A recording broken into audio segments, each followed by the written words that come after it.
Ladies and gentlemen, dear guests, Professor Mary Sarotte, on behalf of the Körber Foundation, I would like to welcome you all to the Körber History Forum 2019.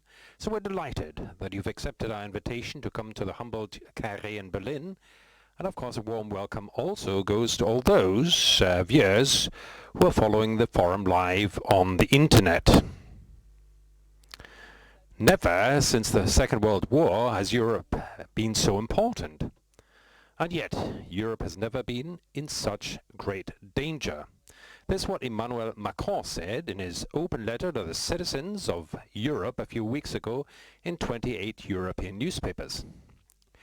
In it, the French president advocates a new beginning for Europe on the basis of freedom, security, and progress, and in doing so, he repeatedly refers to European history. So this is precisely this connection between yesterday and today, between history and current politics, that constitutes the core of the Körber History Forum. Since 2016, the Körber Foundation has invited 200 guests from Germany, Europe and the world to Berlin for once a year. This year, the Körber History Forum will take place for the 4th time. Once again, we want to talk about the political dimension of history and the historical dimension of politics. And the interest in the Körber History Forum is growing year by year. What began as an experiment in 2016 has quickly become the place to be of international dialogue on the present of the past in politics. We're very pleased about this great response, and whether a conference is a success that has got its place somewhere between Historians' Day and the Munich Security Conference was something that was a matter of course 3 years ago.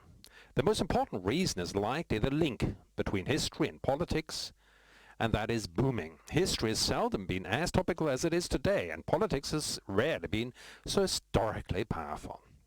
This is not only due to the many anniversaries of 2019, the Peace Treaty of Versailles in 1919, the beginning of the Second World War in 1939, the founding of the Federal Republic of Germany in 1949, the fall of the Berlin Wall in 1989, and the first round of EU Eastern enlargement to the East 15 years ago. So we remember these events because memory gives us orientation in the present.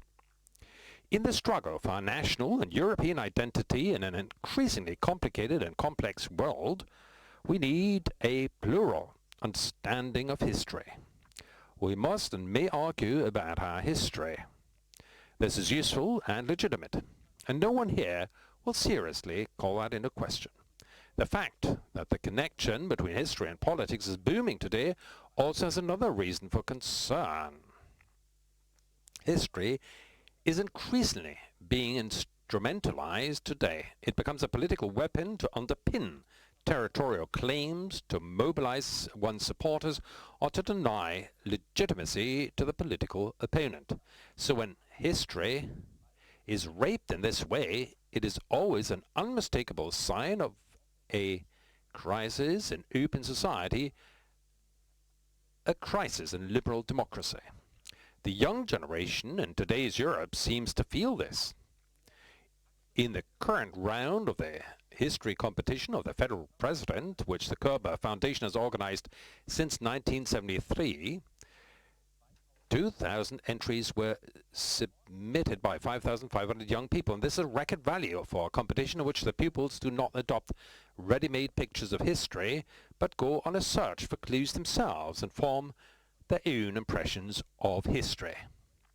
But it's not only in Germany that our children feel that an open approach to history is more important than ever, and that it is an eminently political affair. So in our European network of U-Story history competitions, we've just been able to launch 2 new competitions, one in Moldova and one in Georgia.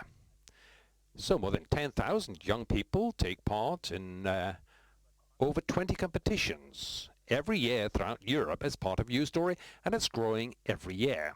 So when so many young people in Germany and Europe strive for an enlightened and open approach to their own history and seek to talk to each other about their historical views, about the value of Europe, then, ladies and gentlemen, this is a remarkable and a good sign for the resilience of the society and of the awareness of the young people.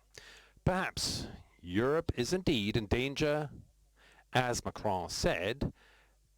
Democracy is under pressure, and we feel that, but there are also more and more people who are committed to Europe and liberal democracy, and who will not simply accept the rise of destructive nationalism and seductive populism as fateful. The word fate, ladies and gentlemen, has been strained recently, and fateful years have often been proclaimed.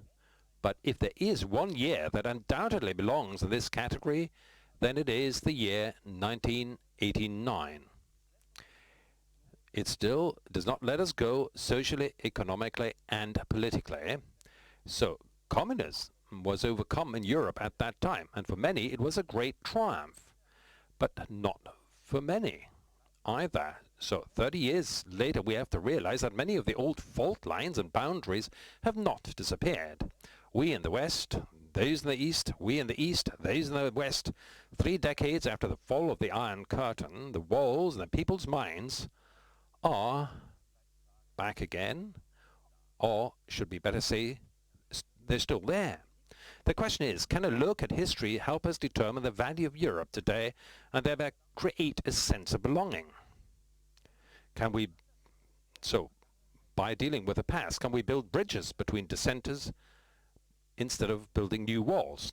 And where can a differentiated view in a history help us to deconstruct myths? So especially with the last question, all our hopes lie in the opening speaker of this year's Körber History Forum.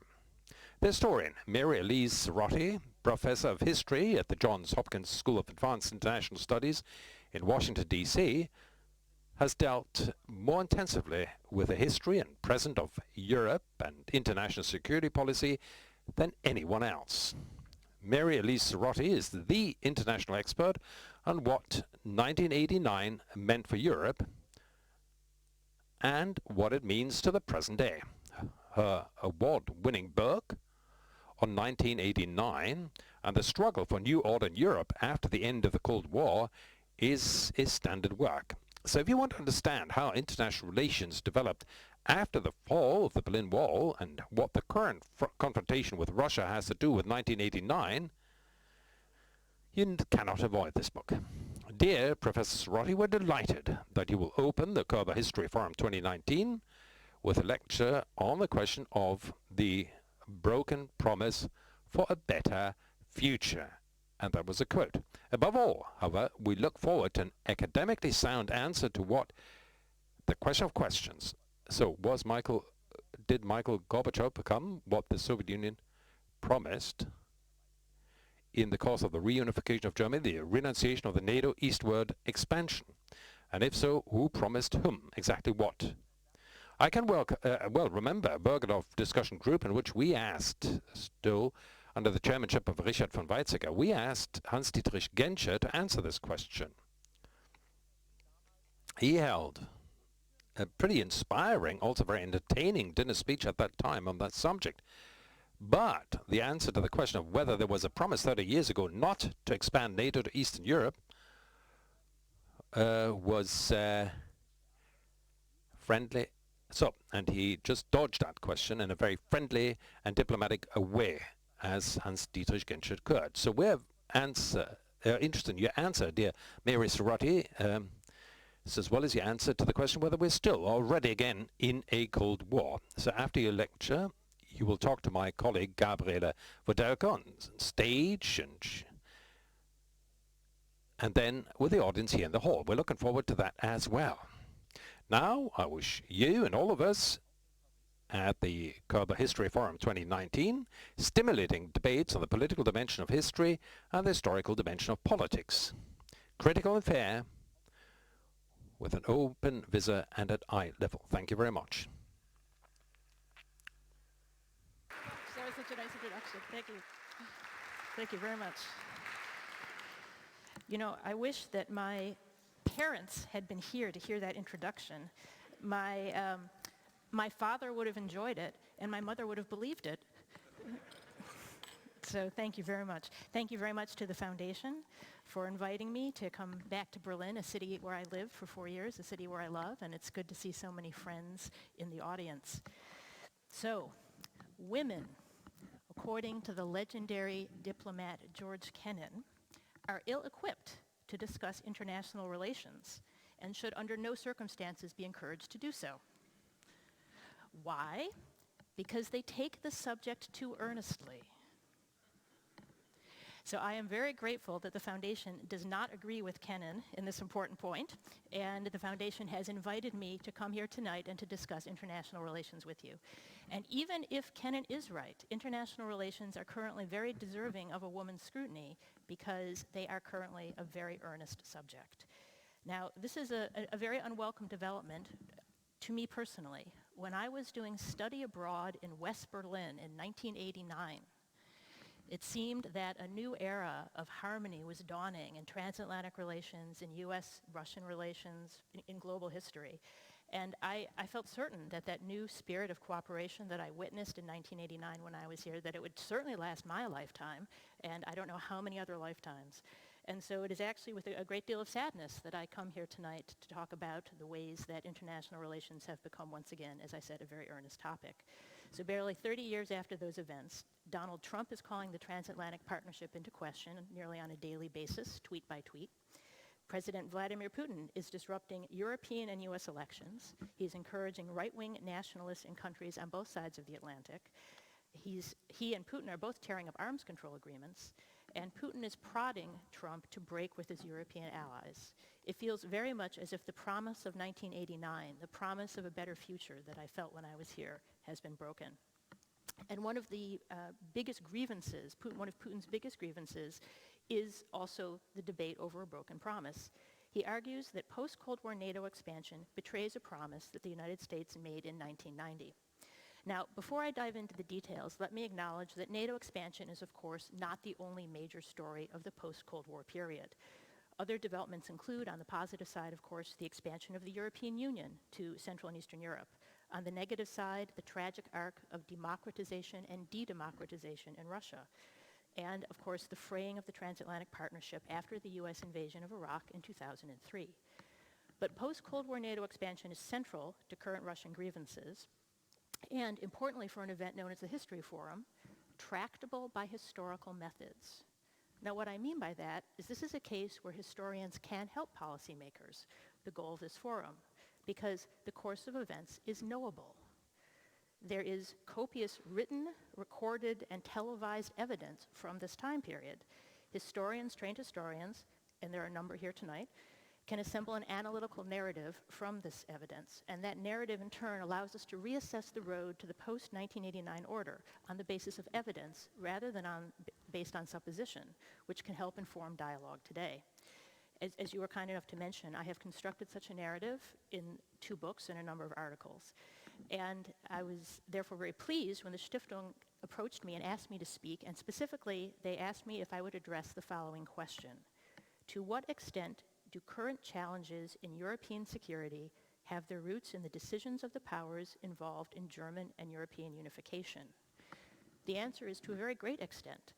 I agree with the former US Foreign Service officer William Hill, who has recently published a book, No Place for Russia, in which he argued that, quote, neither Americans nor Europeans may have fully recognized it at the time, but between 1989 and 1991, they indeed made the most crucial decisions and steps in crafting the new post-Cold War world order.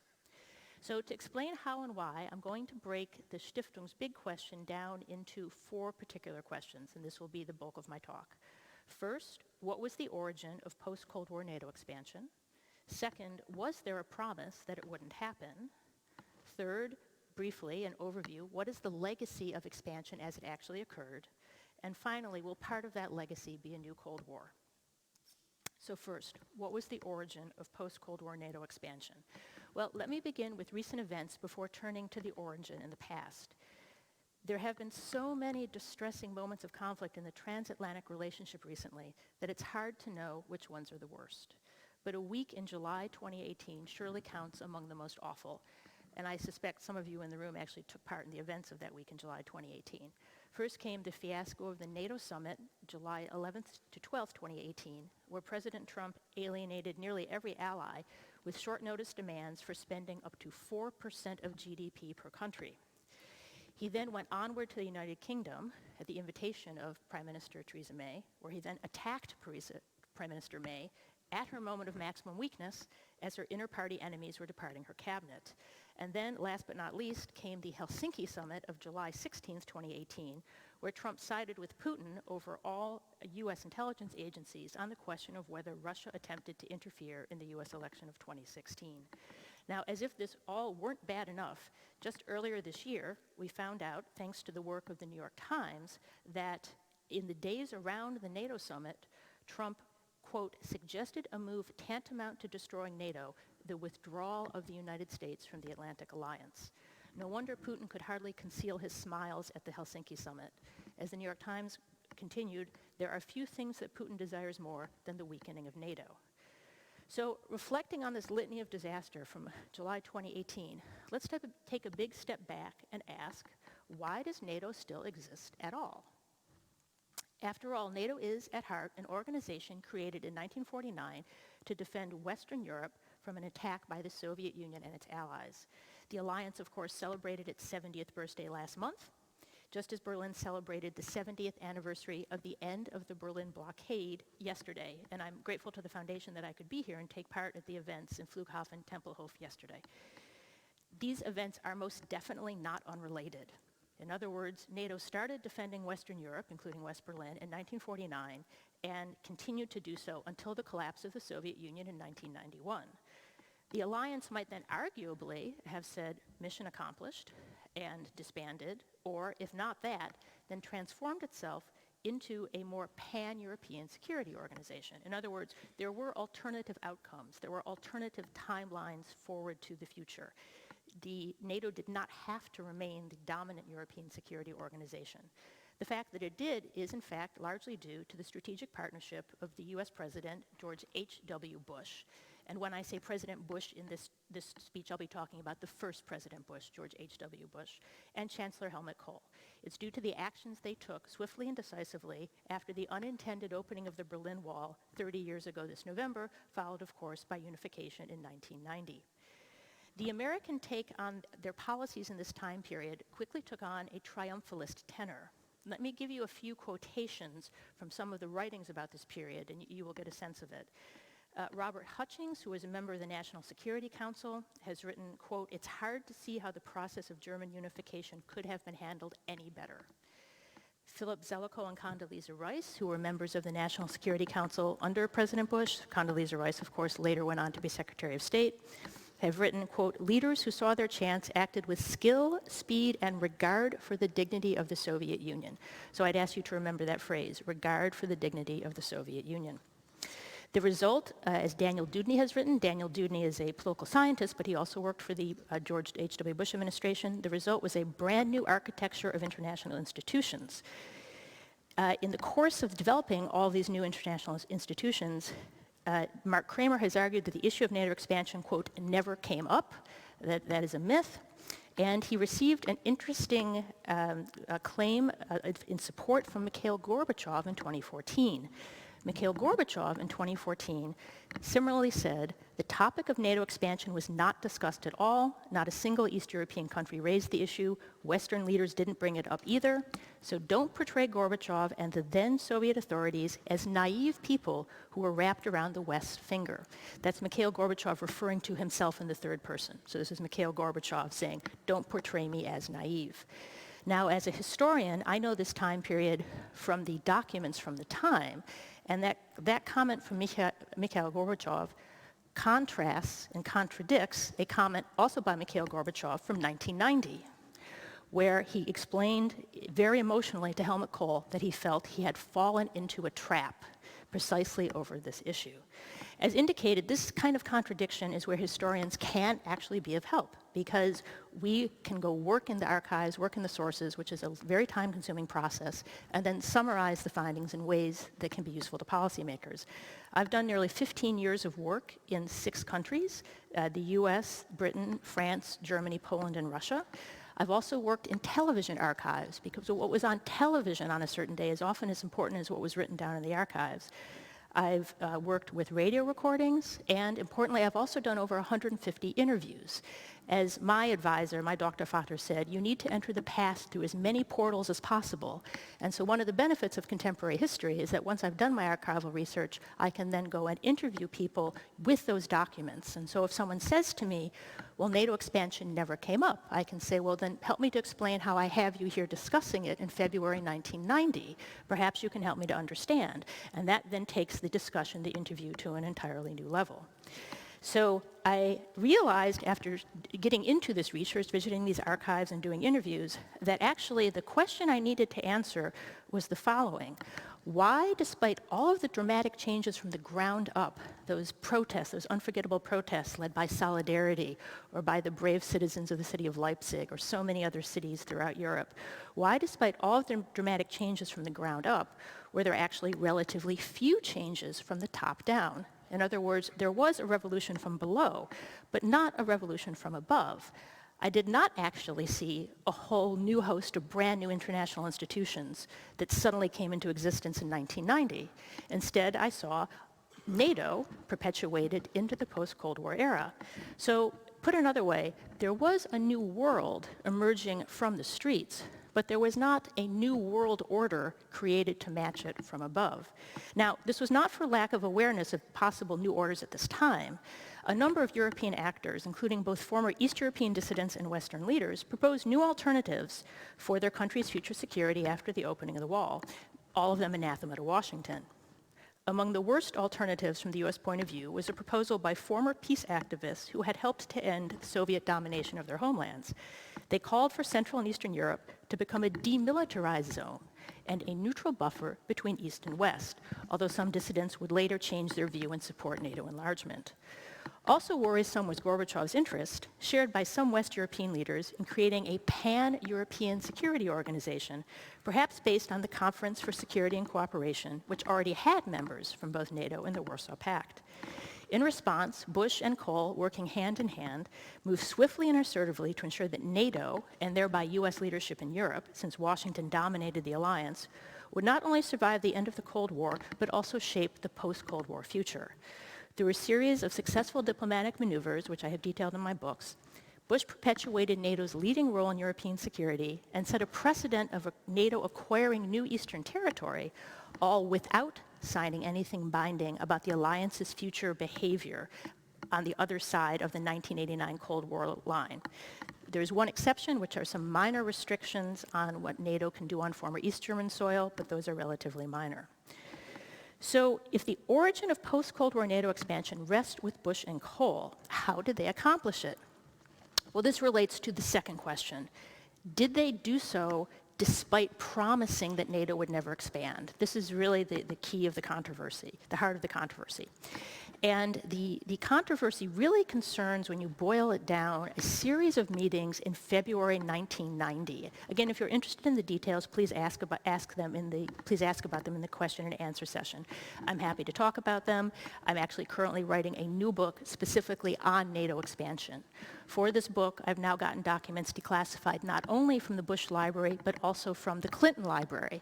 So I am taking the story forward into the 1990s. In particular, last fall, I succeeded in getting nearly all of the records from Clinton-Yeltsin summits and conversations declassified, and I'm currently working on those for my new book. So I'm happy to talk more about the details, but let me just summarize them quickly for you here. The key month was February 1990, and despite claims by Kramer, Gorbachev, and others, NATO expansion did come up, very much so. In fact, it came up in a negative sense, brought up by Hans-Dietrich Genscher, because Genscher felt, it turned out mistakenly, that Gorbachev would want guarantees against NATO expansion as his price for allowing Germany to unify. And so Genscher visited Washington at the beginning of February and made it clear to Baker that, quote, there will be a need to assure the Soviets that NATO will not extend its territorial coverage to the area of the GDR, to East Germany, nor anywhere else in Eastern Europe for that matter. This is the beginning of February. And he's visiting Baker because Baker's boss and Genscher's boss, or Genscher is the Chancellor of Germany, his partner in government, are both planning Moscow trips in mid-February. So they're discussing what their negotiating position should be.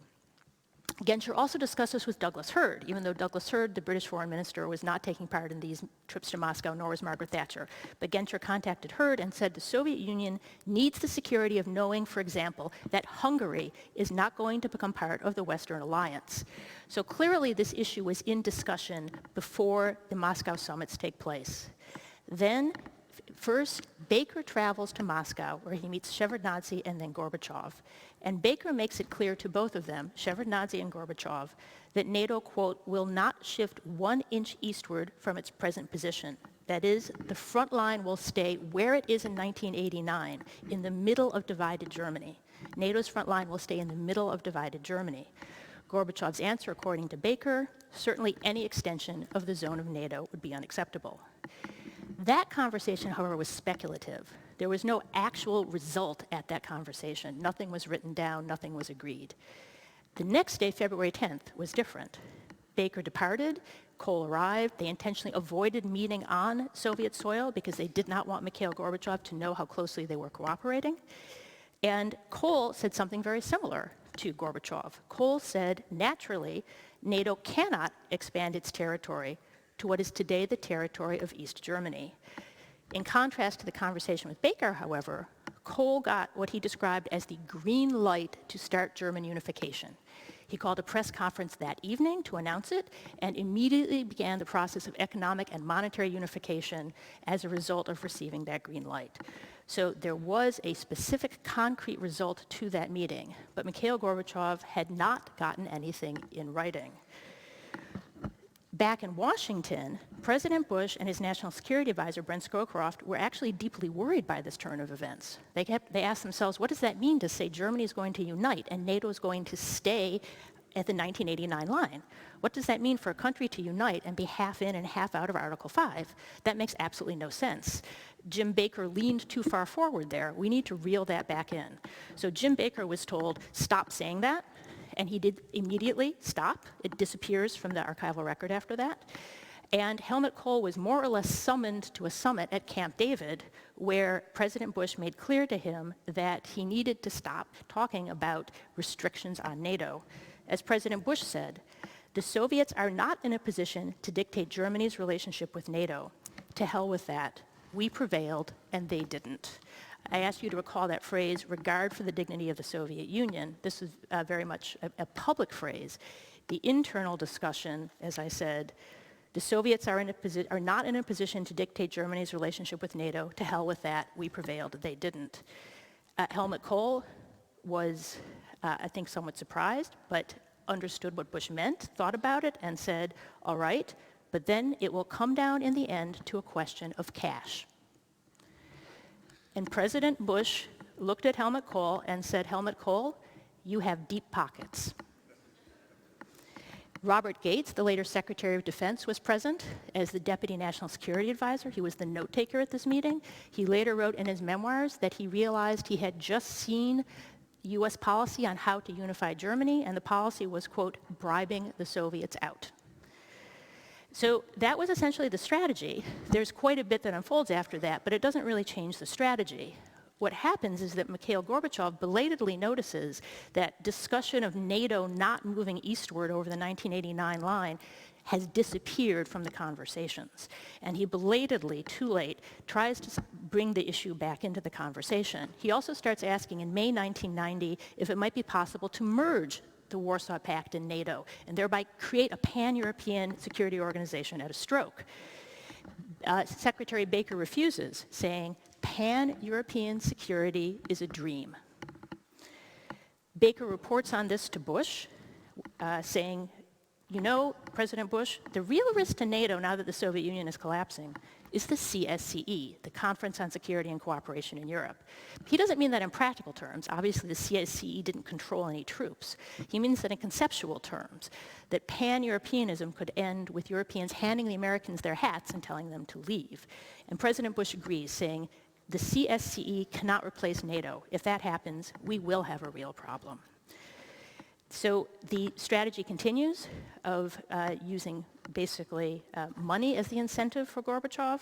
And by September 1990, Gorbachev realizes that his efforts to negotiate some kind of new European security organization have not succeeded.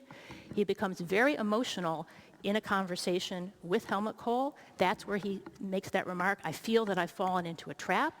Helmut Kohl says, we're not going to talk to each other that way. Calm down, I will call you back.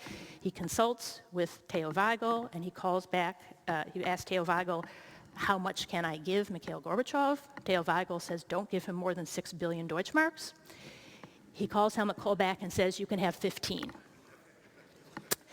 Gorbachev agrees to withdraw all of his troops from divided Germany and surrender full legal rights, and he signs the final settlement on Germany. He does not receive any promise of any non-expansion promise. In fact, when he signs the final settlement, he is signing a document that explicitly allows NATO to move east over the 1989 line. So there is nothing in writing against NATO expansion, and what there is in writing explicitly allows NATO expansion. So now let me turn to my third question. What is the legacy of these events that I've just described to you? In other words, what is the legacy of expansion as it actually occurred? Well, we could obviously talk about this for 6 hours. I don't think you actually want to do that. There's actually drinks and food, so I will summarize this very briefly. But again, I am happy to talk more about this in the question and answer session. I am fond of quoting Secretary of State James Baker in order to explain the legacy of expansion. As Secretary Baker often says, almost every achievement contains within its success the seeds of a future problem. Almost every achievement contains within its success the seeds of a future problem. I think that is a very wise statement. The success of President Bush and Chancellor Kohl in 1989 and 1990 is no exception. What they did was an achievement. At what might have become a high point of nationalist fervor, namely the reunification of Germany, 1989 to 1990, they managed to contain that nationalist moment within the existing transatlantic framework, rather than letting the processes of unification escape that framework or even eviscerate it. Yet, as with all major accomplishments, it came at a price. With their focus on perpetuating the existing security framework, in other words, perpetuating NATO, they missed an opportunity to make needed renovations and extensions to that framework. Instead, they perpetuated a political order constructed by and for divided Cold War Europe into the post-Cold War era. As a result, Europe retained a de facto front line between EU and non-EU Europe, as well as between NATO and non-NATO Europe. They did not put effort into producing plausible pan-European options, despite calls for such options from a wide variety of residents of the Eurasian continent. And I say Eurasian in particular because I mean not just East Europeans, but also inhabitants of former Soviet republics. And as all politicians know, a crisis is a terrible thing to waste. It is one of the rare opportunities to carry out major changes. As the moment of rupture signaled by the end of the Cold War passed into history, the window of opportunity for pan-Europeanism closed. Instead, Bush and Kohl together perpetuated an international order with two embedded default settings. Number one, European division, and number two, US leadership. And now the second default setting is particularly problematic because the US is trying to carve the keystone, namely itself, out of that order. That is the significance of that terrible week in July 2018 that I began with. If Trump pulls out of NATO, he will be carving the keystone out of the transatlantic order. So let me put this another way. There was not a broken promise concerning NATO expansion, since there was nothing in writing, and what there is in writing explicitly allows NATO to move eastward. But I do think that there was a missed opportunity at the end of the Cold War to reform NATO into something more durable, more pan-European, and importantly, something more resistant to threats not only from the East, but also from the West. in the form of the president of my own country. And this is one of the issues that I am addressing in my new book. Briefly, to preview some of the findings of my new book, which is still work in progress, looking at the history of NATO expansion from 1989 to 1999, I see expansion as a result of 3 ratchets. There is a ratcheting down process. What I have just described to you is the first ratchet. President Bush made the decision that the organization that would dominate post-Cold War European security would be NATO, just as it had done during the Cold War, not any of the alternatives. He then was distracted by Saddam Hussein invading Kuwait and by the Gulf War, and he assumed he could get back to NATO in the second term. In fact, one of the newer document releases is an account of second-term Bush foreign policy. But of course, there wasn't a second term. President Clinton took office, and he was the one who had to deal with NATO expansion. And it turns out there was a vicious fight inside the Clinton administration between the Defense Department and the State Department over NATO expansion. The Defense Department felt very strongly that although the Central and East Europeans had a moral claim to NATO membership, the United States should look out for U.S. interests, and those interests were in arms control negotiations, particularly strategic negotiations with Moscow over nuclear weapons that were targeted at the United States. And the Pentagon felt strongly that those should have the highest priority, and that NATO expansion could make those negotiations more difficult. In their words, anything that put Moscow's finger back on the nuclear trigger was not in the interest of the US government. And so the Pentagon proposed an alternative form of NATO expansion. The Pentagon didn't want to expand NATO at all, but there was strong pressure from the State Department and from Central and East European countries to do so. And so the Pentagon came up with the Partnership for Peace. Now, the Partnership for Peace still exists, but it's not a major organization. But in 1994, it was proposed as the method of NATO expansion. So this was the second ratchet. The Pentagon won the first round and said, we will expand NATO, but in a slow, contingent fashion. NATO will be open to all countries from the Atlantic to the Pacific, but they will not receive Article 5 guarantees at first. They must join this partnership and they must prove themselves. And only after a long process, a decade or more, will some countries be eligible for membership. So the Pentagon thought that could square the circle of expanding NATO while not threatening Moscow as arms control negotiations were going on. The State Department, however, undermined the Pentagon with the third ratchet. The most important figure in the State Department was Strobe Talbott. He was a close friend of President Clinton, and he was leading the effort on NATO expansion. And he felt very strongly, as did Richard Holbrooke, that NATO needed to expand quickly, in a narrow fashion, but in an unlimited way. In other words, give Article 5 guarantees to Poland, the Czech Republic, and Hungary as soon as possible. The Germans, of course, played a significant role in this. Richard Holbrooke had been U.S. ambassador to Germany before returning to the State Department, and he had had close contacts here with Volker Ruhe, a strong proponent of NATO expansion, a man who pointed out very bluntly that it would be easier to defend Germany in Poland than to defend Germany in Germany.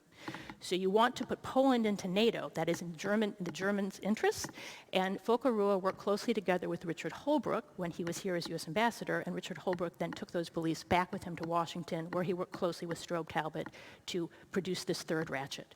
And so very quickly, they were able to outmaneuver the Pentagon, push the Partnership for Peace aside, and institute NATO expansion as we actually had it, which is, as I said, quick, narrow, but unlimited, immediate, full membership, Article 5 guarantees to Poland, the Czech Republic, and Hungary. And so the interesting question is, if we had stayed with Ratchet 2, how different would our world look today? If we had stayed with a more balanced approach of NATO expansion, would our current situation look different? And let me close, and let me turn to my final section, which is, I've already started with it, which is speculative on what lies ahead. In other words, are we heading towards a new Cold War? First, a caveat. Policymakers often look to historians for certainty. The course of the past is, after all, known. The facts are clear. Surely the lessons must be as well, correct? Well, no. As all smart historians know, and there are a lot of smart historians that you have assembled on your program here, the path to the future is highly contingent. The difference between one timeline forward to the future and another could depend on the smallest of events. And we, unfortunately, seem to be on a very dark timeline toward the future. Russia is changing borders in Europe by force. Russia is conducting cyber attacks on Europe and on the US. President Trump is displaying extreme nationalism on a regular basis. There are, of course, issues here in Europe as well. Trump's personal fixation on Putin notwithstanding, the policy-making establishment in Washington sees Moscow again as a major adversary. So does this mean it is a new Cold War? Well, the implication of this question is that the development of a new Cold War would be a tragic outcome. But it is a measure of how dark our current timeline is that this implication is in fact wrong. The development of a new Cold War could actually be a more bearable outcome than some of the alternatives. Now, what do I mean by this? I am not promoting the Cold War. We will tomorrow have at this conference the former president of Poland who went to jail during the Cold War for his bravery. I have no nostalgia for the regime that put him behind bars. I have no nostalgia for the bipolar nuclear standoff of my youth. I have no nostalgia for the killing fields of the Cold War, which are described brilliantly in Paul Chamberlain's wonderful new book of that title. But we should not underestimate the accomplishment of the Cold War. There is something worse than a Cold War, namely a hot war, particularly one that could eradicate all life on Earth due to the technologically advanced state of the weapons involved. You mentioned, of course, that this year is also the 100th anniversary of the Versailles Peace Conference, which struggled with the overwhelming challenge of restoring order in the wake of a global conflagration, only to see it descend into a second world war. The Cold War did not become the Third World War. We did not end human life on this planet in a grand global strategic nuclear exchange. Instead, the Cold War ended astonishingly peacefully and quickly 30 years ago on an unforgettable night here in this very city. We then had the benefit of the post-Cold War era, an era that, in my opinion, has now ended. I believe that it ended in 2014 with Putin's invasion of Crimea. Perhaps the best eulogy for it comes from the Nobel laureate Svetlana Alexievich, formerly Soviet, now a Belarusian writer. She said the following of the Soviet experience and post-Soviet experience in 2015. Quote, "The Gulag experience corrupts both the executioner and the victim. I think it is impossible to leave the camp in which we lived for a century and become a free person. Freedom is a state of mind and skills for living that we sadly lack. In the 1990s, we were naive to think we will become free once the communists are gone. It turned out that obtaining freedom is a long road. Sadly, it's too late now. We need to wait for the new times all over again because we missed our chance in the 1990s. So now the post-Cold War era is over, and we are now once again waiting for new times. This is conceptually useful to me as a historian because as a historian of the post-Cold War era, I can now talk about it from beginning to end. But it means that a new era of uncertainty for the world has dawned. And as we once again wait for the new times, sadly, some aspects of the sad predictability of the Cold War may be useful. Now, this new Cold War will not be the same as the old one. Putin is not Brezhnev. Today's Russia is not the Soviet Union. The ideological contest between communism and capitalism will not recur. The world will not be bipolar again. China will see to that. But the new Cold War, like the middle years of the old Cold War, will be an era of diminished expectations. Instead of walls and pacts crumbling overnight, as we saw at the end of the last Cold War, the best case scenario, I think, is one focusing on the kind of painstaking, patient gains achieved in decades-long arms control agreements which some of the people in the room were involved in negotiating. Tragically, either singly or together, Washington and Moscow have torn down the guardrails that the past bequeaths to us. The Anti-Ballistic Missile Treaty, the Conventional Forces in Europe Accord, the Intermediate Range Nuclear Forces Treaty is presumably next. We need those guardrails again. We also need NATO. Despite the criticism I've just given you of NATO, now is not the time to address its issues. When your house is on fire, you do not remodel the kitchen. It is now time to double down on NATO. A quotation from Jack Matlock, the last US ambassador to the Soviet Union, helps us understand the significance of the tearing down of the guardrails that's happened. Jack Matlock, in the year 2000, reviewed a book by Mikhail Gorbachev. He said this about the book: Gorbachev's book is flawed by unnecessary defensiveness, unfair aspersions cast on others, and outbursts of passionate utopianism. The prudent reader will, however, try to understand Gorbachev's message beneath the overheated rhetoric. Paraphrased, it is this: When my Western colleagues and I ended the Cold War, I delivered my country from a communist tyranny, and we created the possibility of a better, more peaceful world. Those who came after us are closing, one by one, the doors that we opened. There will be, I think, no replacement for the excruciating process of trying to open those doors again in an attempt to renegotiate arms control and a whole host of other aspects in our relationship with Russia. That is, no replacement unless it is something worse. Finally, the new Cold War will mean that we still need Kennan. While he may have been wrong about women, he did create a viable strategy for a long, slow conflict of unknown duration. The developments of the past 5 years mean tragically that we may need containment beyond the Cold War. Now, allow me to repeat that I take no pleasure in saying this. It is distressing to me personally to be here back in Berlin and witness the extinguishing of so much of the optimism that I felt as a student here 30 years ago. But I believe it is important to look in a clear-eyed manner at the past and at the future. In doing so, let me close and leave you with a remark from a dying François Mitterrand, the former president of France. This is a remark that was recounted afterward by a man who was, improbably, despite all of their differences, a true friend, namely Helmut Kohl. On the 50th anniversary of the end of World War II, that is in 1995, shortly before Mitterrand's death, Mitterrand told Kohl the following: "If we have not learned from the 50 post-war years that there is no way forward other than to find a way to cooperate in Europe, dann werden wir diese 50 Jahre, die Gnade und Geschenk sind, zu Unrecht empfangen haben." Roughly translates, that means we will have been unworthy of the grace and gift of these 50 years. I think that the same applies to the post-Cold War era. They were Gnade und Geschenk, grace and gift. Now, a better future is not something you can be promised. A better future is something that you have to earn. And we will have to earn it in the difficult years to come. And if we can, then we will show ourselves to have been worthy of the grace and gift of the post-Cold War era bequeathed to us by the brave people of the city of Berlin 30 years ago.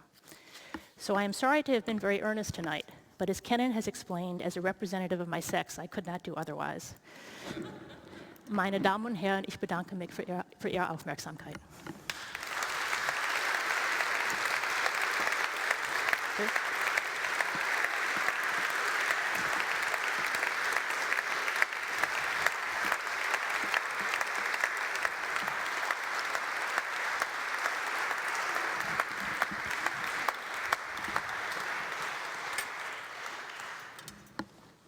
Well, thank you for giving us a tour de force throughout the 30 years since '89. And I'm very happy that Kennan was not in all respects right, because that was a very brilliant speech on the events we are discussing at the moment.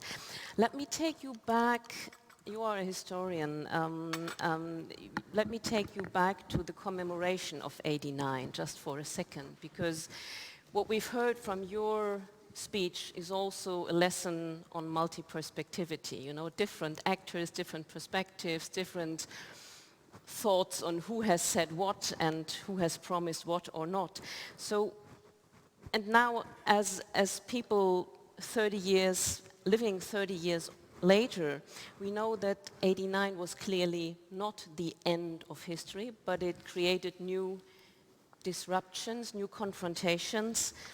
And I would like to ask you whether you think that there is at all a chance for a shared commemoration, shared legacy of '89, or are we all thinking about different stories when we think about '89? Think about 1989. Yes, I think particularly of the quotation I used at the beginning of my talk, from the American point of view, it's hard to see how German unification could have been handled any better. Well, if you ask Russians or even if you ask Ukrainians, they say, no, we do see alternatives. So I think it's very important to try to understand these events from multiple time periods. I think it's often a shortcoming of historians from my country that we focus on history only from English language sources and only from the perspective of Washington. And so I try very much to always research the other side of the story, to research how U.S. foreign policy looks from foreign archives. In fact, when I initially started doing this research 15 years ago, I assumed that those claims that I read to you, that U.S. foreign policy was based on regard for the dignity of the Soviet Union, I just assumed they were correct. And I thought where I can add value is by using my language skills and going and working in foreign archives. But when I got into the foreign archives, I realized that the story does look very different from different national points of view. And so that's why I think the work of a foundation such as yours is hugely important, because it brings those diverse points of view together into dialogue, which I think is absolutely crucial. And I know that the 30th anniversary will be taking place, the ceremonies will be taking place here in Berlin. The Stiftung Berliner Mauer, whose director, Axel Klausmeier, as I believe here, has kindly invited me to take part in them. And I think these events are a chance to, again, come together in dialogue, to look at the shared success at the end of the Cold War, and hopefully find some trace of that cooperative spirit, that joy that all of us who were here in 1989 felt, to help us in these new, very fraught times. And by the way, relationships are, of course, fraught not only with Russia, but also with Washington as well. I hope that the memory of that shared success will help us find a new spirit of cooperation. So I think it will be a particularly important commemoration, this 30th. Even though it's not one of the major anniversaries, it's not 10th, 25th, 50th, I think it is politically a very important moment, the commemoration this fall. Despite the fact that history has been very much renationalized, historical narratives have been very much renationalized in the recent years. So let's hope for at least that we can find common ground on the 89 narrative. Mary Elise Sarotte, you have been telling us a lot about your personal relationship to Berlin. You've been studying here, you know a lot of people. Now that you come back to Berlin 30 years after 89, let's talk a bit about visual legacies, about this city dealing with its own past. You've been here very often. You are almost a Berliner, if I may quote Kennedy. Now when you are strolling through the city, what is your impression? How does this city, how does Germany deal with its legacy of 89? And what does the visual legacy and the way it is presented tell you about our self-perception of, linked to 89? Are we proud of it? Are we celebrating it? What are we doing with this, we as Germans? My stays in Berlin have been episodic, and so it seemed to me that every time I came, I moved to a new city. So I was here doing study abroad as a student in 89. I then came back as a graduate student, as a Doktoranden, in 94, 95, when the city was one giant Baustelle, one giant construction zone. I then returned again as a fellow of the American Academy early in 2009. When the scars of the division over the Iraq War were just beginning to heal. So every time I come, it seems that it is a new city. It is obviously growing together, the parts of the city, but in some ways it's almost growing together too thoroughly. I hope it's becoming easy to forget the harsh realities of the division, I think. And I believe it is helpful to maintain an awareness of the division, because that helps us to understand what a success it was in 89 when it was overcome. Now when I come with American friends who are visiting for the first time, they want to know, where was the wall, because they simply can't tell. Right? It is simply no longer visually apparent. And that is obviously a huge success, but as a historian, of course, I put great emphasis on the significance of remembering, and it becomes harder to remember when the physical traces disappear. Well, that's of course a question of generations, because young people who were born after 89 would probably not have the same, the same feeling, and they would probably not feel it as necessary as you do. Yeah. But let's move to Europe and the image of Europe that was present then and now. There is this famous quote by Gorbachev. of the late 1980s, where he talked about Europe as a common European house. And when you were describing the negotiations for the reunification and all the debates, and I was asking myself, what would be your description of this vision of Europe that was on the table then, in '89, when they negotiated about reunifying not only Germany, but then, of course, Europe? So what was the vision then, and what kind of vision, if any, do you see now? Yeah.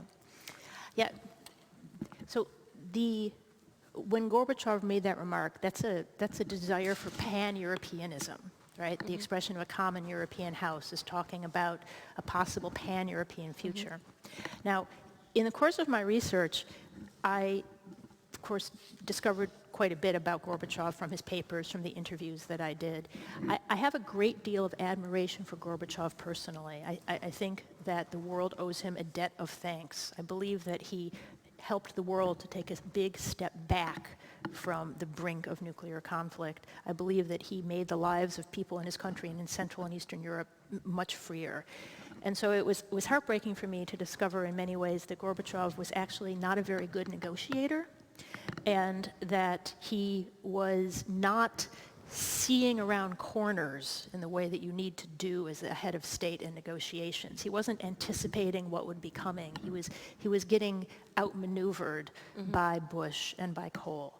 And he also had great difficulty making his visions specific. So he would make these statements about a common European house or common European home or pan-Europeanism that were admirable but unrealistic. And he didn't have a specific, he didn't have, in the face of the very specific requests from Bush and for Baker to perpetuate NATO, that was very specific, right? NATO existed, everybody knew what it was. He didn't come up in time with some kind of alternative. So I found his calls for pan-Europeanism admirable but unrealistic.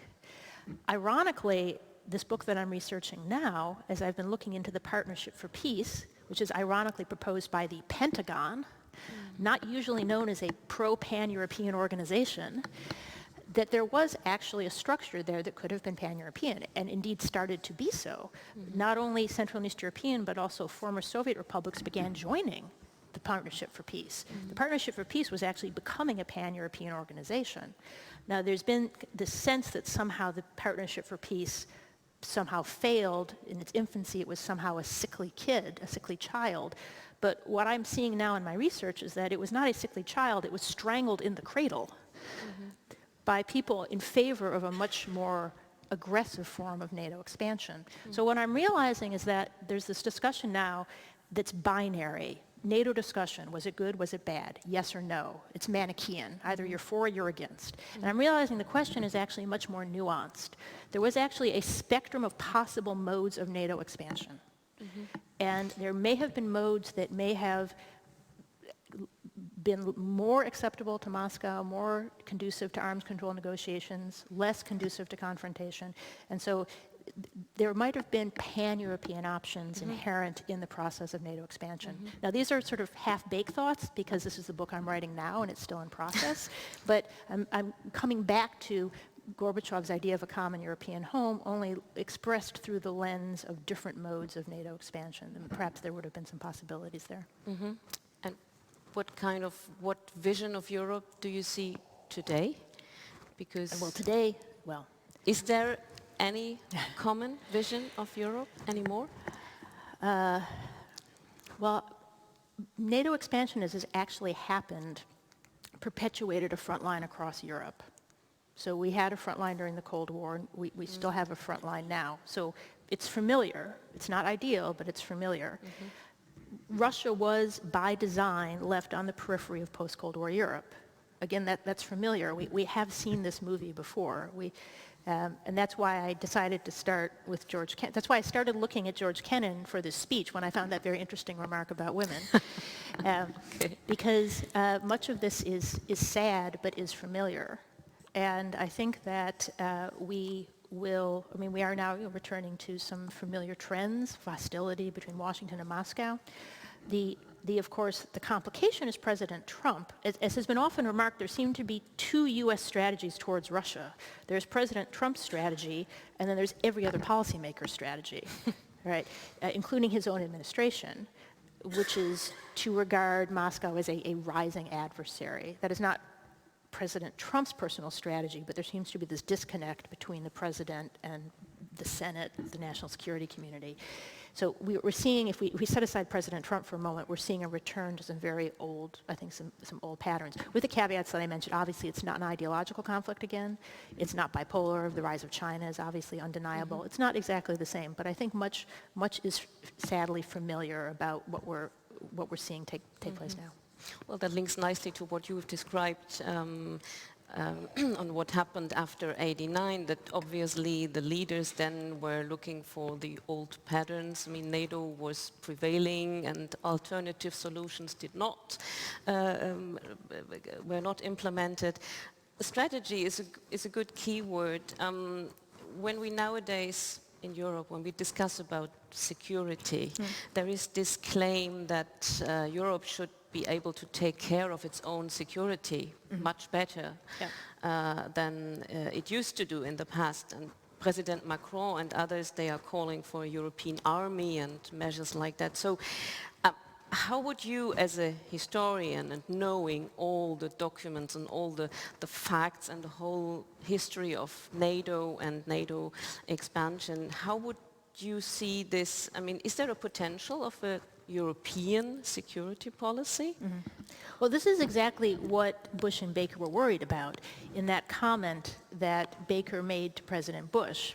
Baker said to President Bush, the real danger to NATO is CSCE, the Conference on Security and Cooperation in Europe. That's again, an old American fear. Washington complains if Europeans do too much for their own defense, and Washington complains if Europeans do too little for their own defense.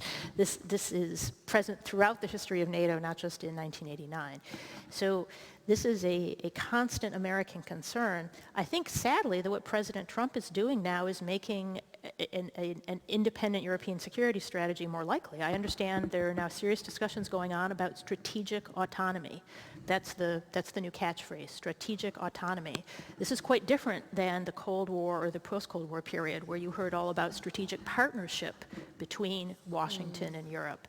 Now you are hearing about strategic autonomy in a serious way. I find that phrase actually deeply chilling. But it would have the consequence that there would be the development of an independent European security strategy. I still hope very much that the goodwill accumulated in the transatlantic partnership, that it will see us through this very difficult patch we're going through, and that we will hopefully, ideally after the next election, return to more respectful modes of interaction with our European allies. The fact there are conflicts between Washington and its European allies is nothing new. That is nothing new. There is always conflict in NATO. There is always conflict in the transatlantic relationship. But this does seem to be a new extreme. And I'm hopeful that with the coming of the next election, that hopefully we will return to at least the usual level of crisis as opposed to the level of crisis. If you are a U.S. citizen in the audience, please vote. Please order your absentee ballot as soon as you go home tonight. We will need everybody to vote in 2020, and we will see what happens after that. Two final questions, and then we will open up to you, to the audience. You can already start thinking about your questions. We have two microphones in the room, and we would kindly ask you to stand up and introduce yourself and ask your questions from these two microphones. So my question, because you were talking about European security and that you were hoping that this is going to develop. Where do you see Germany in all this? I'm asking this because in '89 back then there was a lot of fear, as we could also grasp from your remarks. There was a lot of fear that Germany, unified Germany, would again start to somewhat dominate for very good reasons, historical reasons. It's all understandable. But now, 30 years later, there's a lot of claim that Germany should take leadership in Europe, and it should take more leadership, more responsibility. What is from your perspective, what should be the role of Germany in this new European security, in this new Europe as it is going to emerge? Well, again, let me repeat. I hope that strategic autonomy just stays a concept and does not become a reality. So I hope very much that that is not a new order that will institute itself. I think I mean, I'm not saying anything particularly new or profound here. It will be hard for Germany to take anything other than a leadership role, given its size and given its political importance. I would hope very much that as it does so, that it will work in cooperation with its European partners. It will show the example of respect for allies that our president is not showing. So I hope very much that its leadership will continue in the cooperative vein in which it has shown itself in the past. And then my last question, I feel tempted because you are a historian, and I know that historians very often say that, you know, we cannot give policy advice. And I see good reasons for that. But Mary Elise Sarotte, if you were to be invited to the next NATO summit, what would be your advice to NATO policymakers when it comes to either the legacy of '89 or creating a new order after the post-Cold War order, now that we've heard that from you, has finished? So what would be your advice? Well, I do get invited to advise policymakers. I have, for example, been invited to the German Foreign Ministry here, to the State Department. I actually was flown to Moscow by the U.S. Embassy to discuss these issues with Russian policymakers. So it's not a theoretical question. So I do get invited to discuss these events with policymakers. And what I say is that history doesn't allow us to predict the future or plan a clearly successful path for the future. History allows us to prepare for the future, not predict it. It's a little bit like a football team. You know, a football team can't guarantee that it's going to win on the weekend. But if it has a practice, the chances are higher, right? And so studying history is a way to prepare for the future, if not predict it. And what I try to do is lay out in a documented empirical fashion what actually happened in these years 1990, because so much of this debate is emotional, right? Are people who were perhaps nowhere near the event saying, I know exactly what happened, I know what was said about NATO expansion, it never came up, no, we were absolutely betrayed. As a trained historian, I say, this is a question that we can answer. There are documents. We can go look empirically at what happened, and let's be clear-eyed about what that evidence says. And so I, as a historian, can tell you, here is a narrative of what happened that I can document. So let's take this conversation out of this realm of overheated rhetoric and emotion and accusation, and let's put it on a more substantive level and try to move forward on that basis. And I can explain what worked and what didn't, and then now that we're all informed about the actual events, we can see that the U.S. claim that it never came up and the Russian claim they're absolutely betrayed. Those aren't accurate, but there is something in the middle. Now, can we build on that, right? Now that we have this shared understanding, can we go forward? So I believe that's where I can be helpful. Rather, I don't tell people this is what you need to do, but I try to explain, here is what happened in the past, here is what worked, here is what didn't. Let's agree mutually on that, and let's move forward together. So that's what I do when I'm invited to speak to policymakers. Okay, so you wouldn't advise them to further expand NATO to Georgia and others? It's not your role. It is a theoretical question at this point, because obviously yes. NATO cannot expand to countries where there are conflicted borders, where there are frozen conflicts. So Putin, at a stroke, has guaranteed that when he went into those countries, guaranteed that became a moot point. So that is not currently. It's not on the agenda. It's not on the agenda. Yes. Okay, now it's your time here in the audience, and yes, we have 2 microphones back there, and if I kindly may ask you to get up, introduce yourself, and then ask your questions, and we will collect 2 or 3 of them before we answer. Yes. David Renan. Thank you. That was the most interesting. We can't. It's working, but you have, Laura, if you can just hold the mic so that, yes. Yeah. Does it work now? Yes. Good. Thank you very much for a very interesting. Wow. People. What now? You go ahead. I was just surprised to see how many questions there are. Good. Okay. Third time. Thank you very much for Thank you. a definitely worthy of 3 thanks lecture. You mentioned that you found Gorbachev not to be a very good negotiator, which I found an interesting point. Of course, they weren't level playing fields, as the Americans said. They weren't in a real position to be tough. However, I'm intrigued, and I wonder whether you could enlighten us.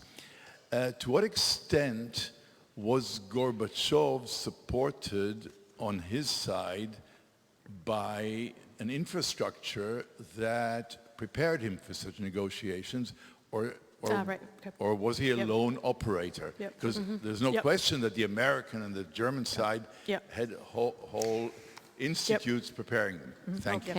Thank you. Wenn ich sagen darf, Sie dürfen auch ruhig Fragen auf Deutsch stellen, wenn Sie möchten. If you want to ask your questions in German, you can do so. Or in English, that doesn't make a difference. Can we take one question from this side, and please introduce yourself and be short with your questions. Johannes Ahlfeld, political advisor to the German Social Democrats in Parliament. 2 points. One, I looked up the notes which are published on the National Security Archive of the George Washington University, of the records of the February 9th discussion between Baker and Shevardnadze. And I saw that apart from the lines on NATO expansion, there was also, let's say, the discussion of the format of the negotiations on German unification 2+4 only, and related to the NATO expansion discussion.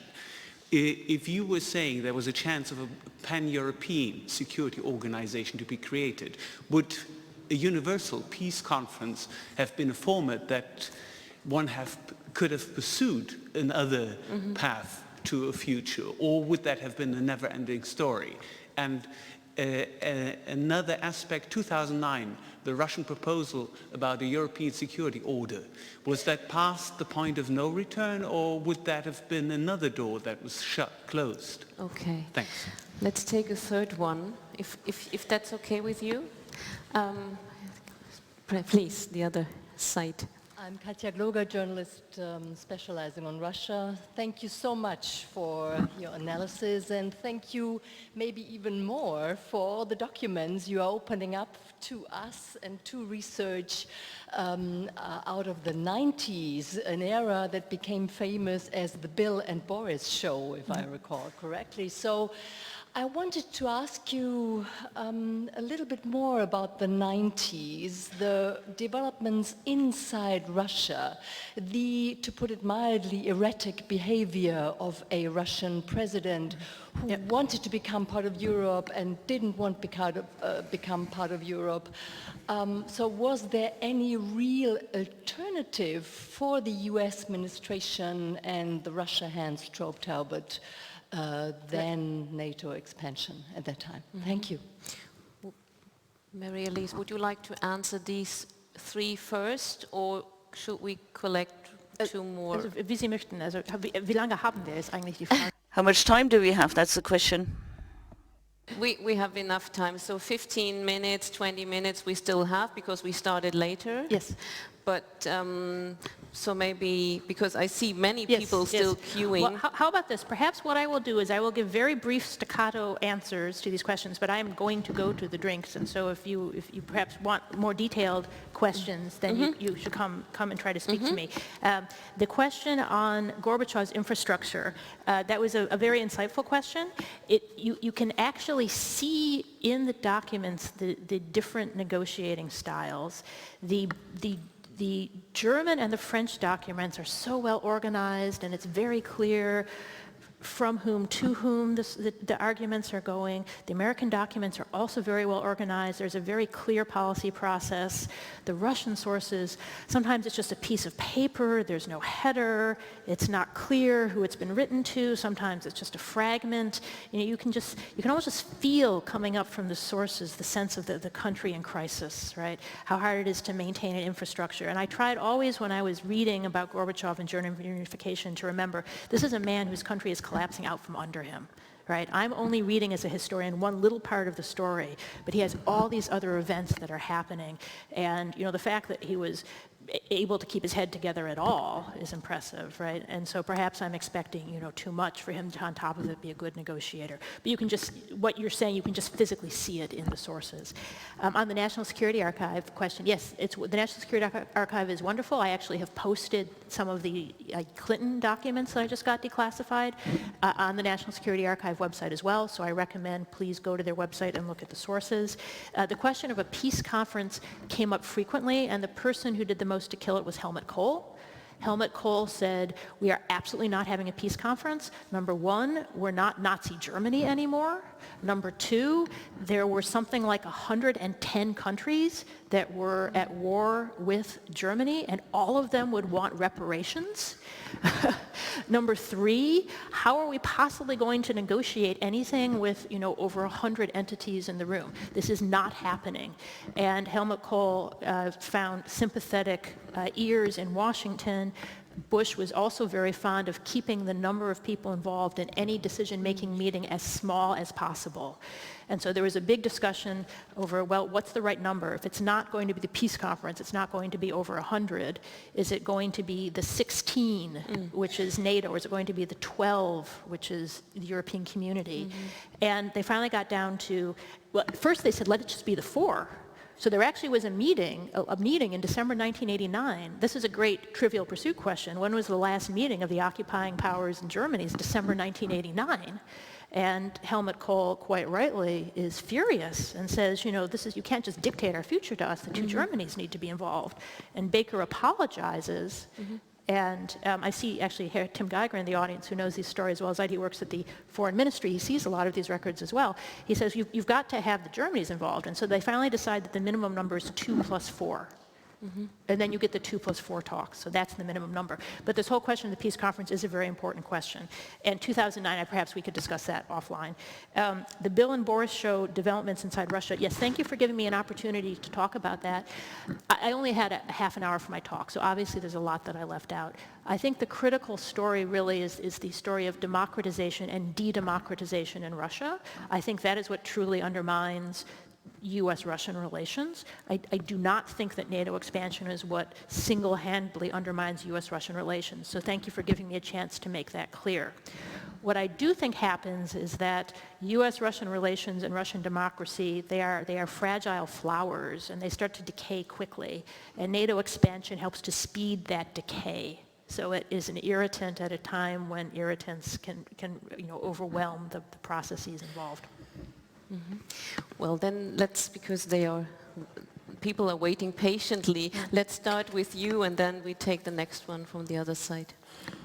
Łukasz Adamski from Warsaw. I'm a historian, but also I'm a deputy director of the Polish public institution established by the Polish parliament to conduct dialogue with Russia. And I heard your speech. There are some points with which I fundamentally disagree, but one question actually. Why do you make a young team, equality between the Soviet Union and the Russian Federation, between the promises given or not given to the Soviet Union and the new states emerged after the collapse of the Soviet Union, Russian Federation, which only by, let's say, by a political will of Western state was recognized as legal successful. Since this is, I think, very important to understand the logic of certain critics of NATO expansion. So this young team between the Soviet Union and the Russian Federation. Thank you. And then next question, please. It's nice to see that the audience always... Good to see you again, and I appreciate the opportunity to reconnect. We've had a long dialogue about the competition between historians and eyewitnesses, and I was an eyewitness. I was a DCM in East Germany in 1989-90. and then I was Holberg's deputy when we did NATO enlargement. My question is context. In 1989, 1990, you focused on the question of NATO decisions, but the context that we saw, and do comment, was about Germany, whether Germany could be united in NATO or not united in NATO. And the issue was 380,000 Soviet forces, or later Russian forces, in the area of the GDR. No expansion of NATO, February 1990 with Mr. Baker, was that we did not want to expand NATO, that is NATO forces, including Americans, into East Germany with 380,000 Soviet Russian forces still there. After August 31st, 1994, I was then chargé at the US Embassy and expanded NATO in September 1994 with the 7 sending states. That was the NATO enlargement. But the question wasn't about NATO enlargement, the question was about whether Germany could be in NATO or not. At least that's my question. The point you made I'm sorry, about... I don't understand the question. The question is whether the context was about Germany being in NATO or about NATO expanding. The question, which context do you draw from? Do you mean in 1990 or in 1990? 1989, 1990, through 1994 when we actually expanded. Second question is the one you really said very much. You have to be very short with the second question, please. Partnership for Peace. I was also at those meetings with Volker Ruhe and Frank Wisner in 1993. You're absolutely right. The Pentagon did not want any NATO enlargement. We came up with Partnership for Peacekeeping out of the Balkans. Polish land forces partnered with the Illinois National Guard and still remained even in Afghanistan together. The question was not, was it an intermediate step, but it was a step to keep those countries out. NATO enlargement happened from 1992 and not until 1999, almost as you said, 10 years for an opportunity for the NATO-Russia Council and the NATO-Russia Founding Act to happen. Is that, in your perspective, what happened in the NATO enlargement, that Russia was brought in, but not accepted as an equal partner? Okay, thank you very much. Now we take another one on this side, please. Yeah.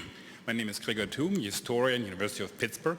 Thank you for your talk, and thank you also for the book, 1989. I learned from that book that Gorbachev actually did ask for a Russian or a Soviet Union membership in NATO. You don't say much about this, you didn't elaborate on that. My question is, do you know more about this? You know, was this persistently pursued to some degree at least? And based on your knowledge, historical knowledge about NATO, do you think there was ever a chance from the American side to agree to that? Because this would have been exactly the step that would have changed NATO dramatically from a US-led military alliance to something different, where of course the US would have had shared military leadership with the Soviet Union and later Russia. Yes. Okay. Great. Mary Elise, yes, thank would you. You like to answer these three? And sure. Again, I'll try to be very brief here. Again, I apologize in advance because these are hugely important topics, and thank you, Ambassador, for your comments as well. And I'm not going to do them justice in 2 minutes, but certainly one question in the mix is, to what extent is Russia the successor state to the Soviet Union? Obviously, that is something that has to come into the calculation. The obviously discussions I'm describing took place in 1990 with the Soviet Union, and then the later events take place in Russia. And I'm not trying to establish an equivalence between the Soviet Union and Russia. The time periods are different in the Bush and in the Clinton era. As I said, for me, that's a kind of a secondary consideration, because my ultimate judgment, having looked at these documents, is that there is not a promise not to expand NATO. Ultimately, that depends on what you mean by the word promise, which is more a discussion for philologists or philosophers or even psychologists than anyone else. I believe in international relations, you need things in writing. So there is nothing in writing that prevents NATO expansion, and again, to repeat, what there is in writing explicitly allows it to move eastward. Now, I disagree vehemently with the notion that it never came up. I can document from 6 different countries how often it came up. It certainly came up. It came up, it was on people's minds, it was on people's minds from the beginning of 1990, it was in discussions, it certainly was part of the mix, but there's nothing, I think it's rather than talk about a promise, I think it's best to talk about what was agreed in writing, and there's nothing agreed in writing.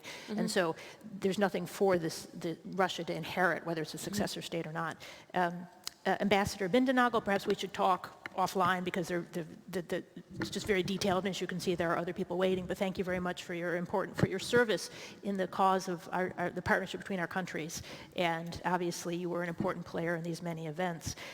And then on the question of Soviet membership in NATO, that surprised me. So much surprised me in this research. But that's what I mean. You're a scholar as well. That's one of the wonderful things about research. You're sitting there looking at documents, and it's almost like they smack you in the face because they're sort of so surprising, and they kind of startle you out of your assumptions.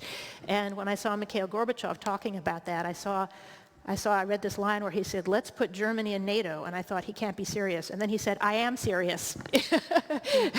and then James Baker said, "This is a dream, this is a fantasy." And I thought, it sounds like a dream or a fantasy. And then Gorbachev said, "This is not a fantasy or a dream." It was almost as if, I was there in the room. It was quite an experience when I read that.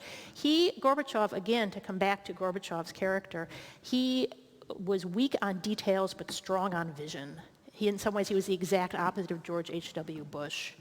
As a matter of fact, when I interviewed James Baker, I said to James Baker, I met Gorbachev once very briefly, but only very briefly. And so when I interviewed James Baker, I said to him, "Tell me what Gorbachev was like in your experience, because you spent so much time with him."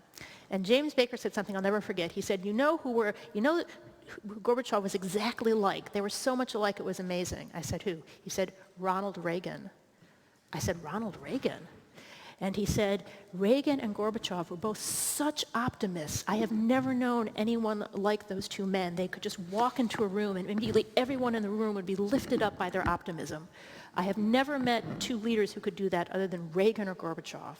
And so Gorbachev just had this optimism about the common European home, about putting the Soviet Union into NATO, and it was not realistic, but it was admirable. So he made that proposal, he made it frequently, and then actually it comes up under Yeltsin as well. There are consistent proposals to put Soviet Union and Russia into NATO throughout the whole 10 years I'm looking at, 89 to 99. Mm-hmm.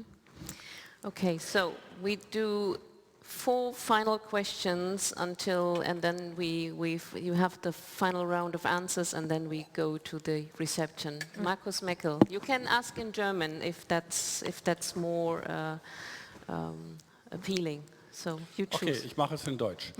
I will do it in English. So I was a foreign minister then, and so I took part in a little bit in this, and I was then in a NATO parliamentarian meeting. I was also vice president of the Parliamentary Assembly during enlargement. That's my background. So I believe that in their speech, too little was differentiated the very different situations in this time. 1990.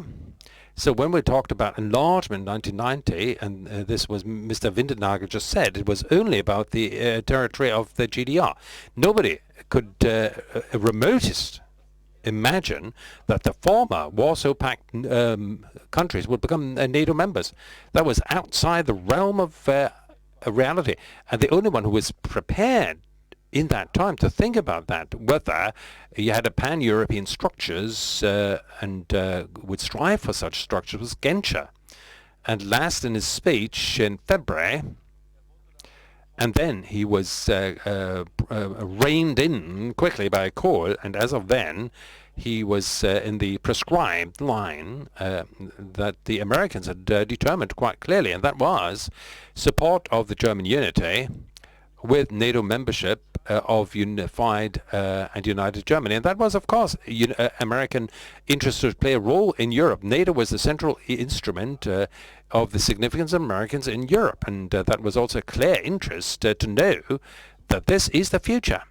And the less we determine, the clearer the situation will be in the future. Of course, the Soviet Union had so many difficulties, and yet actually have to help them to actually survive in the sense of Gorbachev, and would give them the money. So that's 1990.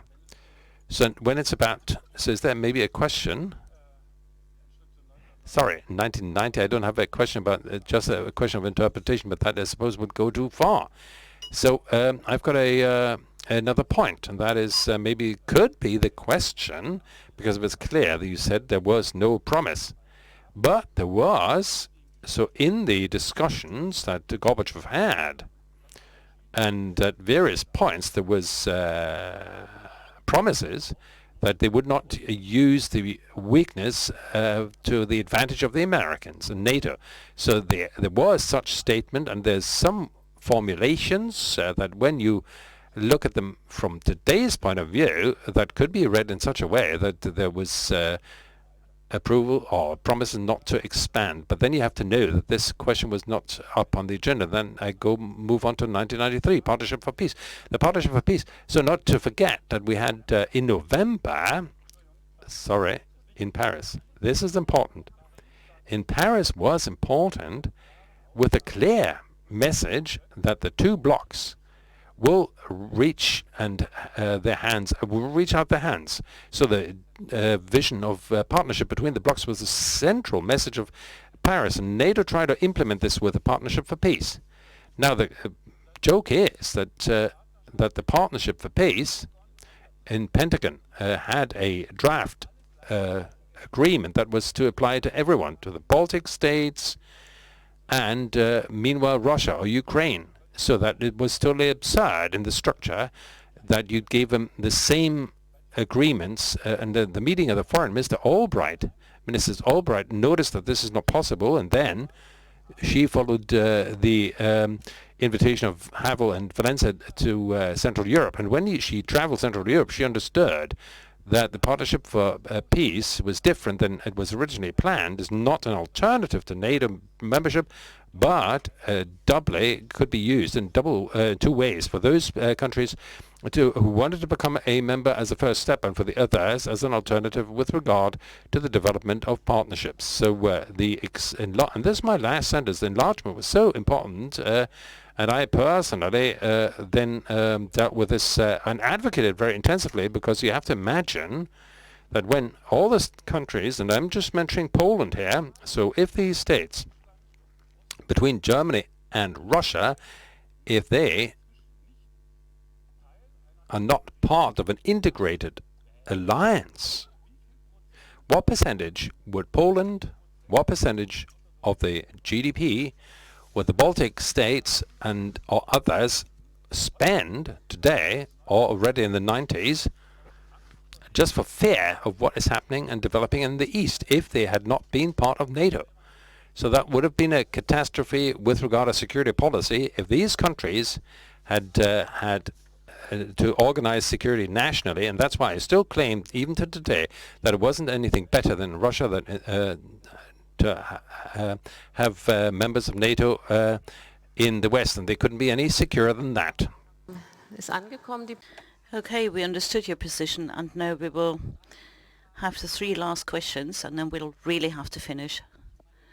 I'm with The Guardian. I'm a former Moscow correspondent when I was in another life working for Le Monde. I'm French, and I'm a happy member of the Körber History Reflection Group. I'm a big fan of your book on 1989. I read it with absolute fascination, and I look forward to the next one. My question is about something that I would perhaps want to push you on, which is when you say an opportunity was missed.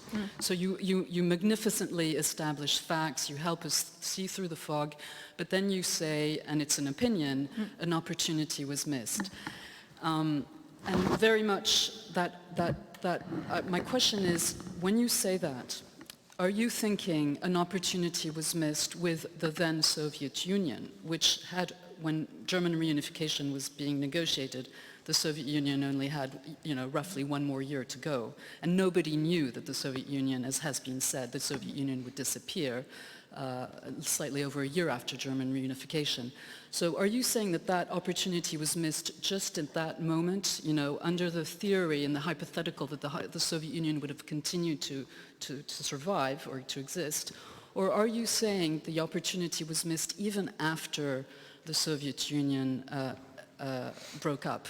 And I'm asking this because my experience in working in Russia is that the real trauma for Russian leaders, Russian politicians, many Russian people, is not so much the loss of Central Europe in 1989.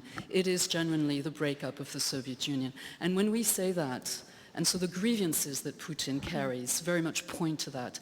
And when we bring that into the picture, obviously we have to bring up the Baltic states, right? And that's my question. Okay. would it have been possible to do otherwise beyond the breakup of the Soviet Union? Thank you. Okay, so then, please. Keine Sorge, ich bin kurz. Daniela Harhüst, Professorin für Menschenrechte. Daniela Harhüst, Professor for Human Rights from Düsseldorf University. A question from a legal perspective. No matter what we had, promises or no promises, we talk about the Baltic states. I mean, for them it doesn't matter who promised what, NATO membership, yes or no. Sovereign states could then decide would they want to become a member of NATO, yes or no. I mean, so the question of a promise is obsolete. And secondly, and also very briefly, how about Russia and the Soviet Union? If they had won the Cold War, how would we or how would you have reacted? I mean, when our Russians talk about trauma and double standards, what would the reaction have been had historical events been completely contrary? And I'm a journalist. I've been based in Ukraine for the past 5 years. I'll also be handling one of the breakout sessions. I enjoyed very much you talking about this idea of a promise, what exists or what might not, or how it's understood. I was just curious if, since you were saying you looked at the other side, what you could say about how the story of the promise was handled in Russia. Because the promise is considered fact there often. It's cited a lot in the media. I believe Putin has also mentioned it. So I'd just be curious what you found looking at that. Okay, so Mary, we have one very final question, and then you can do a tour de force with all the answers. Please. It's very brief, I promise. My name is Elizabeth Brough. I lead the Modern Deterrence Project at RUSI in London. My question is, since the director invited us to think of the present in the past, which mistakes or success stories you see in those negotiations in 1989, 1990 that are applicable to diplomats working today, actually representing some of the same countries, maybe in different formations, but what can we learn, what can diplomats today learn from the negotiations at that time? Okay, so thank you very much. Actually, you know what I think I will do, actually? Let me combine an answer to your question to an answer to Markus Meckel's comment. And thank you very much. Ich danke Ihnen für die Zeit, die Sie mir schon gegeben haben und für unsere Gespräche. Thank you for giving so much time for our talks. For this project, and I'm grateful for your time. I think one of the things that's important to learn is the difference between tactics, operation, and strategy. Those are sometimes used interchangeably as synonyms, but they are not. The tactical level is a very detailed level. The operational level is another level above that. And then strategy, of course, is the big picture. That's Chefsache, right? And I think that you were talking, Herr Meckel, about if there's not a written promise, the United States still, took advantage of weaknesses, Schwäche ausgenutzt, I believe you said. I think that what the U.S. policy in this period was tactically and operationally brilliant. It was a masterclass in diplomacy. What I question is the strategy. It was put in the service of a perpetuation of Cold War institutions, and it did result in taking advantage of Soviet weakness. And that actually relates to the question, I believe, from the French editor. You were talking about the missed opportunity. This is my argument, but this is not just my argument. The American the Norwegian historian Odd Arne Westad, who now works in America, has written a wonderful book, A Wonderful History of the Cold War, and he comes to a similar conclusion. He says, totally apart from any kind of altruistic or moral reasons we should have dealt better with Russia, he said that the West should have dealt better with Russia because it would and will, thanks to its size, remain an important player in international relations under all circumstances. You can also go back to Churchill, who used to say, in victory, magnanimity. So I am not alone in this view that even though there was tactical and operational genius, that there was much we can question in the strategy because it was not in the long-term interest of the West to create a more resentful Russia. There, I've checked off 3 questions already. I'm not sure that I can address all of the questions in the little time I have. Perhaps let me talk about the question of sovereign states and NATO. Yes, no, absolutely. Central and East European became sovereign states and therefore had the right to decide whether or not they joined NATO. And I do not think, let me put it this way, I do not think the question of whether or not there was a promise is a minor question. I take it quite seriously. I've devoted years of my life to researching it. What I object to is this notion of a promise, because I don't know legally what is a promise. It may be, you know, I know what a contract is, right? I know what a treaty is. I don't know legally what a promise is. And so I think it's helpful to be much more exact, whether we're lawyers or historians, in our language, and say, well, what was agreed in writing? And that now I can show you as a scholar. So these questions are not trivial at all. I believe, however, that if we are imprecise with our words, we can go down trivial alleyways that are not helpful. There was nothing in writing. Now, certainly sovereign states get to decide whether or not they can be in NATO. As a matter of fact, Lech Walesa uses that very skillfully with Boris Yeltsin. Lech Walesa is pushing constantly for NATO membership for Poland, as is his right. He's pointing out, rightly, that Central and Eastern Europe should not be sacrificed on the altar of Russian post-imperial trauma. He's making his case directly to to Clinton. And he even takes matters into his own hands. He invites Yeltsin to Warsaw in August and basically, you know, over drinks, gets Yeltsin to agree that Poland has the right to join NATO, and he uses exactly that language. He says, do you agree, Boris Yeltsin, that Poland is a sovereign country? And Boris Yeltsin said, yes. And he says, then I'm telling you, as the leader of a sovereign country, we want to join NATO. Do you accept that? And Boris Yeltsin says, yes.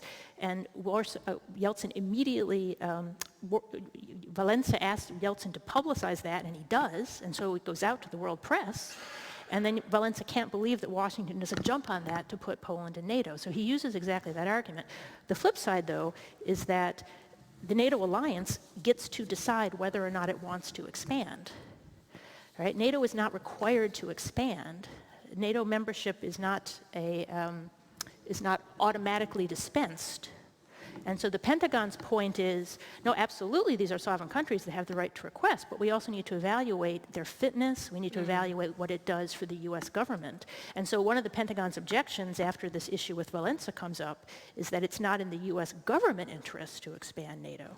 So I think perhaps, you know, when you have to give a talk in 30 minutes, you have to simplify a great deal, but I think we would actually agree on many of these points about the significance of sovereignty and the importance of precise language, you know, if we have more time to sit down and talk about them. I think that is really the importance of dialogue like this event. The last question about what diplomacy can learn from the negotiations back then. Well, what I was going to say is this is to learn the difference between tactics, operation, and strategy. But then there was also this question from the journalists working in Ukraine about how the story is handled in Russia. Not just in Russia, this story is, it's a constant controversy in multiple countries. And I mean, just Google it and you will see all these discussions. And I think where I add value is I actually didn't personally take part in any of these events. When I started doing all this research, I thought, oh, I'll be at a huge disadvantage because there's so many people writing about this who were involved. And I gradually realized that actually it's an advantage.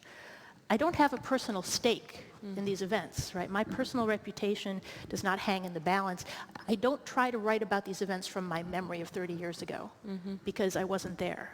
So what I do is I very painstakingly go to archives, request that documents be declassified, find people who are kind enough to give me their time, assemble all the evidence, and put it together, and then I write about it. And I find surprising things. For example, that members of the Warsaw Pact were talking about joining NATO as early as the spring of 1990. That Helmut Kohl said to Bush in 1990, current members of the Warsaw Pact want to go into NATO. This is a big problem for Gorbachev. That was actually happening. Right? I didn't know that, but you find it in the sources. So I find that the story is handled very emotionally, to answer your question, the journalist based in Ukraine. It's handled very emotionally in Russia, but it's handled very emotionally in the United States, and it's handled very emotionally here. And I try not to handle it emotionally. I try not to handle it personally. I try to handle it on the basis of evidence, and I make clear what I can footnote. I, of course, have my own opinions, but I make clear what those are. what my real value is I can present, as I did to you tonight, historical evidence. And therefore I believe very much in the importance of events such as this where we bring historians and policymakers together. I think it is a very powerful combination. Thank you very much, Mary Elise Sarotte. This was... Thank you. Thank you. Thank you. Thank you. Thank you.